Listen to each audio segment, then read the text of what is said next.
Well, good evening and welcome to the Gold Goats and Guns Hour. Well, 15 minutes or so here on YouTube. We're going to do this for a little bit and then we're going to move over to my Odyssey channel, waiting for that stream to get confirmed. Once I do, there will be a link to it in the chat. It is ready. Hey, let's do that. Copy link. Here's the link. There. Go for it. So, and if anybody wants to tweet that out and at me at it, I'll ping it forward or whatever, but not really. All right. So, good evening. My name is Tom Luongo. It's Tuesday, May 24th. And Davos 2022 has become a really interesting little thing this year. Like, it's for once, it's not all, globalists and light. It's kind of interesting. FYI, for those of you who do not know, for those of you in the audience who are not patrons, I was touch and go as to whether or not I was going to do the live stream tonight because I spent most of the last 4 days on my couch with COVID. So, whether you believe in viruses or you don't believe in viruses, I can tell you one thing. That, kicked my ass proper good for about 36 hours. And I pretty much slept most of Friday night, Saturday, most of Sunday,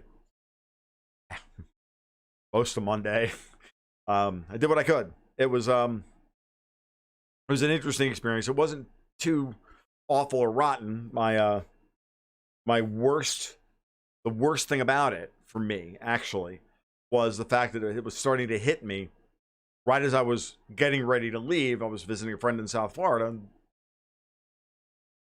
literally about while I'm having breakfast, I'm starting to feel a little off. I'm like, this is not good. Like, no, I haven't smoked very much in these last couple of days. It can't be that. So then I got in the car, and ooh, was I irritable? And ooh, did everything hurt? And ooh, were things not in focus like they should be at times? And ooh, no, not good. And I had to drive 5 hours home, getting sick. Now, me and insanely debilitating diseases and traveling seem to go hand in hand. The last time I did something like this, I had to fly back from Las Vegas with walking pneumonia. That was not fun either. That, by the way, was far worse than this. There we go. All right, so let's get started. So just so you know, I'm fine. There's a little bit of a residual cough, maybe. I don't know. There's something a little weird down there, but again, I've been treating myself slightly better than I have been previously. There was a lot of weight loss because I didn't eat much for 4 days, which was actually good. So, all right, let's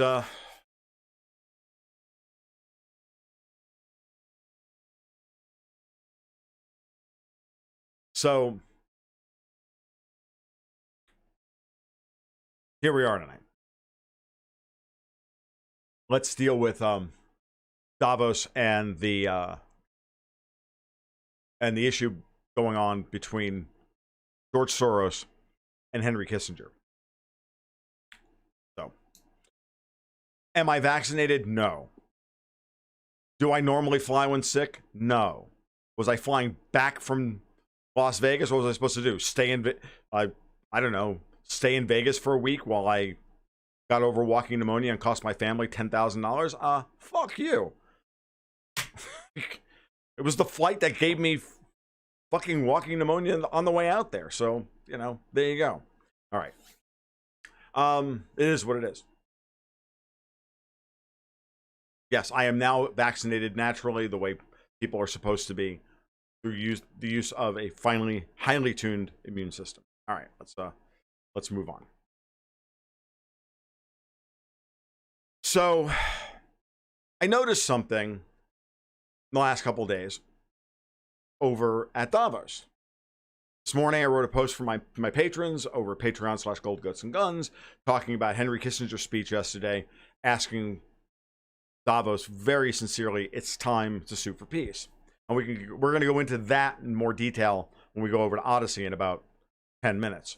But for right now, I want to focus on George Soros' speech. I want to focus on what Soros, the desperation that was clear. I didn't watch Soros because, God, watching that man speak is like, I slept enough the last 4 fucking days, seriously. And even on like 2x speed, he's still Christ. I'd rather listen to T.S. Eliot read Proofrock, for Christ's sake. That was almost as painful, or worse, The Wasteland, which I love. The Wasteland. I just don't ever want to listen to Eliot read it ever again. So, because he was a terrible reader of his own. But Soros, his speech was the absolute epitome of the desperation endemic across the entirety of the kind of Davos space vis-a-vis Ukraine. Now, I've said this many times, and I've talked about this many times in the past, that Ukraine represents an existential threat for everyone. Every major geopolitical player, exception of China, has a massive vested interest in Ukraine. Doesn't matter if we're talking about the Russians, Davos, the European Union, the United States, the UK, Israel, everybody. Everyone has a massive vested interest in Ukraine. All the politicians who are skimming profits off the top, I mean, of the Ukrainian gas industry, who's making money on kickbacks for weapons systems, and who the mercs and the this and the intelligence assets and all of the fake intelligence data that flows through Ukraine, the human trafficking that flows through Ukraine, the kiddie porn that flows through Ukraine, all of this stuff, every bit of it flows through Ukraine. So everybody's dirty. Everybody's got a body buried there. At least about one, if not 2 or 3. So, and everybody has a vested interest in the outcome that they're looking for. And everybody, other than the Russians, wants Ukraine to fall to the globalists. Doesn't matter if we're talking about the neocons in the US and the UK, or the globalists themselves at Davos, or the globalists at the European Union. Doesn't matter who we're talking about. Doesn't matter. Everybody wants it to fall their way. And so they've constructed this brilliant narrative for 3 months about how the Russians are inept at war, while the Russians very assiduously, but with some setbacks and with some complications, because it's a fucking war, have achieved most of what they wanted to achieve. It may have cost them more than they were originally anticipating. It might have, might not have gone as smoothly as they had originally anticipated. No, fair cop on all those points. You can argue with me about that all you want. I know there are those in the Andrei Martanyov camp who believe that the Russians have overperformed by, an order of magnitude. That's a little silly. But, salt it to taste. But I can tell you that Soros has spent billions on Ukraine and overthrowing Russia. And all of these projects to overthrow all of the national and sovereigntist-minded leaders in the world. And Putin's one of them. Viktor Orban in Hungary is another one. That was a miserable failure. And and he's now seeing what all that money has bought. Not a lot. Because facts on the ground are facts on the ground. Artillery is cheap. Men are expensive. And what they did for 3 months, and what's very clear now that Azovstal has been resolved down in Mariupol, what they've done is they've trapped a couple 100,000 brave, honest men. Not going to call them Nazis or anything else. Brave, honest men wanting to fight for Ukraine in a meat grinder, while they tried to gin up a global support network to go in and have the coalition of the willing come in and support them in pushing the Russians out of Ukraine and then toppling Russia. That was the goal. That was the plan. And that plan has failed fucking miserably. And I don't think it should be in anybody's wheelhouse at this point to think otherwise. Is it salvageable? Sure. But you're going to have to throw people in there, men, soldiers from countries whose populations are not willing to do that. You're going to pay Davos, George Soros, Biden, whomever, a political price you can't pay. Okay? And if you pay that price, you will pay the big political price tomorrow, and that your governments at home will fall as this thing goes ever closer towards a nuclear confrontation. Because the Russians, so far, have fought this war with one hand tied behind their back, neatly avoiding any provocation that would get them to overcommit and overreact to a provocation. The Russians have done this for years. I've watched Putin not overreact to clear provocations. The sinking the Moskva, for Christ's sake, which he knew the Americans were involved in. Could have called him out on it, could have declared war, could have gone, shitbird angry and everything else. And so, but he didn't. Why? Because strategically it would be a bad move. He understood.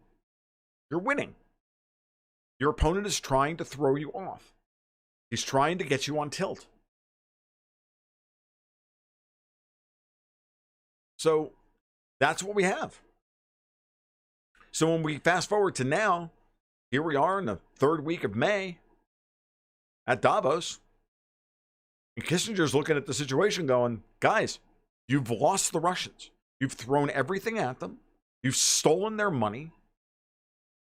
And as Stoyanovich pointed out, I'm not sure if he's in the stream yet, pointed out to me the other day, he's like, once you steal Russians' money, forget it, you're done.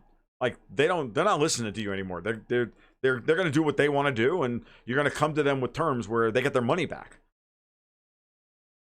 That's not an unfair assessment, to be honest with you. Reminder, everybody, in about 3 or 4 minutes, we're going to finish these comments, and we're going to move on over to Odyssey. Maybe a little longer than that. We'll see. Depends on how much stamina I have, and I want to finish up a couple of points. So Soros represents that wing of Davos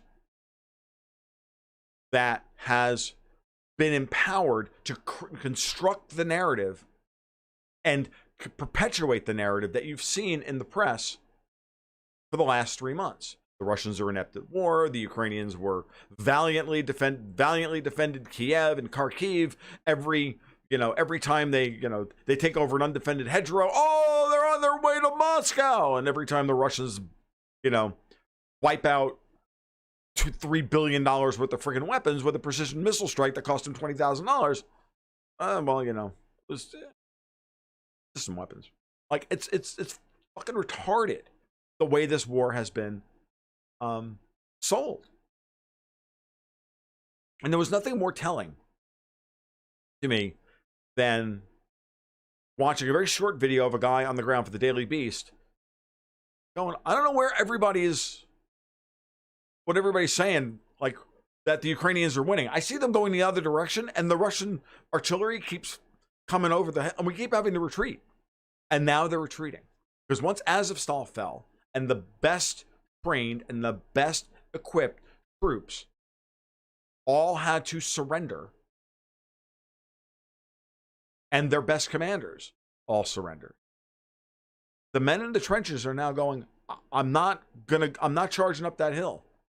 And the way the feeling I'm getting from multiple reports across Ukraine is that it's reminding me of those it's almost like it's Gallipoli, like these British commanders don't just go send those guys out to die, but we're gonna die.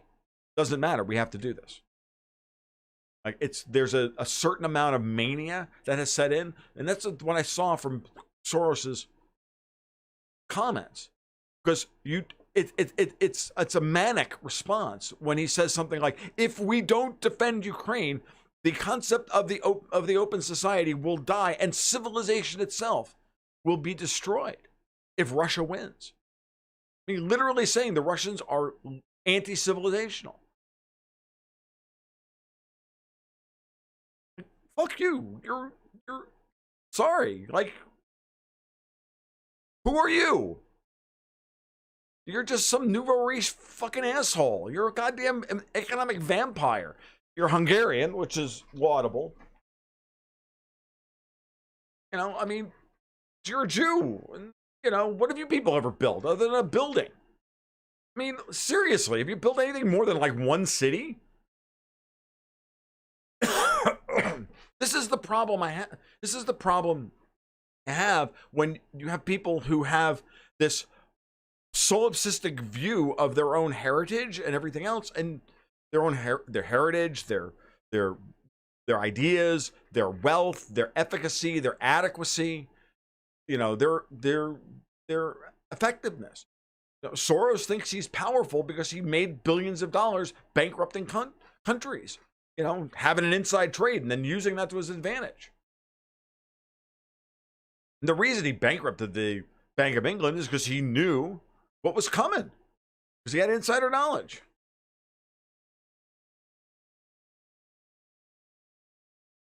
So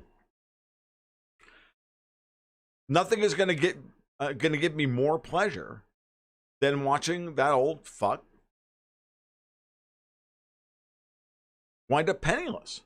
Now, he's going to die before he winds up penniless, but he's in a manic phase right now. I mean, what was really sad was I looked at pictures of him while he was at Davos, and he was wearing a suit like 4 sizes too big, with more padding than I've ever, you know, I mean, the more padding than you know, more, broader shoulder pads than most linebackers, trying to make him look bigger than he is, more imposing and powerful, when he's just very small. It's clear he doesn't fill out the suit. He doesn't fill out, his clothes don't fit.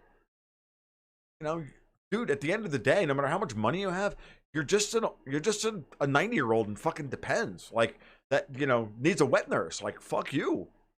Like, you know, you're just a pathetic old fucking man.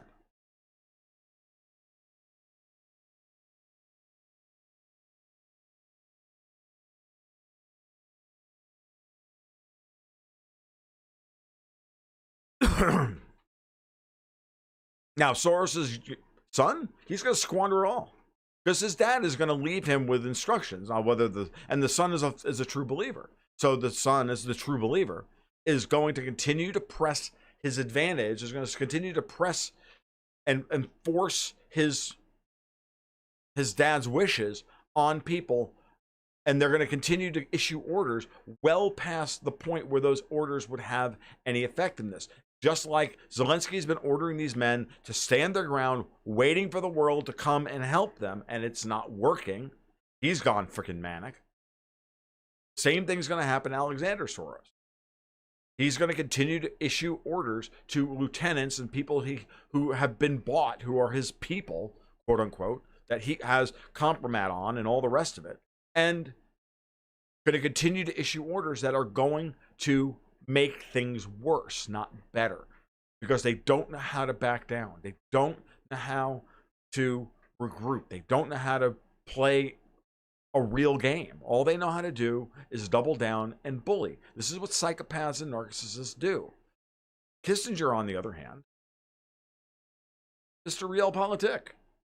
Like, get the fuck out before this thing becomes irretrievable and the Russians survive and become wedded to China and then turn around and kill us all. Maybe we should stop.